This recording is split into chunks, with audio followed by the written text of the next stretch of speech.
কুষ্টিয়ার দৌলতপুরে বিদ্যুৎস্পৃষ্ট হয়ে জিসান নামে এক স্কুল ছাত্রের মৃত্যু হয়েছে। মঙ্গলবার সকাল 10:30টার দিকে নিজ বিদ্যালয়ের টিনের চালার উপর থেকে স্যান্ডেল কুড়িয়ে আনতে গিয়ে বিদ্যুৎস্পৃষ্ট হয়ে শিশুটির মৃত্যু হয়।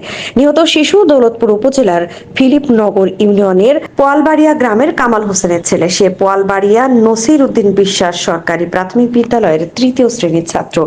পুলিশ ও স্থানীয়রা জানান, স্কুল ছাত্র জিসান স্কুলের আঙ্গিনায় খেলা করা অবস্থায় তার পায়ের একটি স্যান্ডেল অপর এক পাগল শিশু পরিত্যক্ত স্কুল ঘরের টিনের চালার উপর ছুঁড়ে মারে। গ্রিল বেয়ে স্কুল ঘরের টিনের চালার উপর থেকে স্যান্ডেল কুড়িয়ে আনতে গিয়ে পূর্ব থেকে বৈদ্যুতিক শর্ট সার্কিট বিদ্যুতায়িত হওয়া টিনের চালায় জিসান বিদ্যুৎ স্পৃষ্ট হয়। স্থানীয়রা তাকে দ্রুত উদ্ধার করে দৌলতপুর উপজেলার স্বাস্থ্য কমপ্লেক্সে নিলে কর্তব্যরত চিকিৎসক শিশুটিকে মৃত ঘোষণা করেন। দুর্ঘটনার বিষয়ে ওই বিদ্যালয়ের প্রধান শিক্ষিকা মদিনা খাতুন বলেন, আমি সহ বিদ্যালয়ের অন্যান্য শিক্ষকরাও ক্লাসে ছিলাম।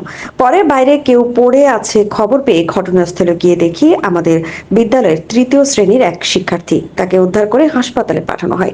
এ বিষয়ে দৌলতপুর উপজেলার স্বাস্থ্য ও পরিবার পরিকল্পনা কর্মকর্তা ডাক্তার তৌহিদুল হাসান তুহিন বলেন, বিদ্যুৎ স্পৃষ্ট হওয়া এক শিক্ষার্থীকে উপজেলার স্বাস্থ্য কমপ্লেক্সে আনার আগেই তার মৃত্যু হয়েছে। স্কুল ঘরে টিনের চালায় শিশুটি বিদ্যুৎ স্পৃষ্ট হয়েছে বলে শুনেছি।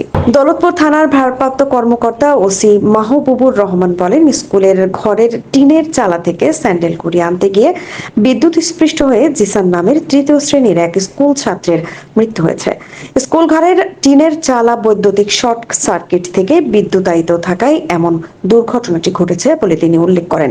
নিহত শিশুর মরদেহ উদ্ধার করে নিজ হেফাজতে রাখা হয়েছে বলে তিনি জানান।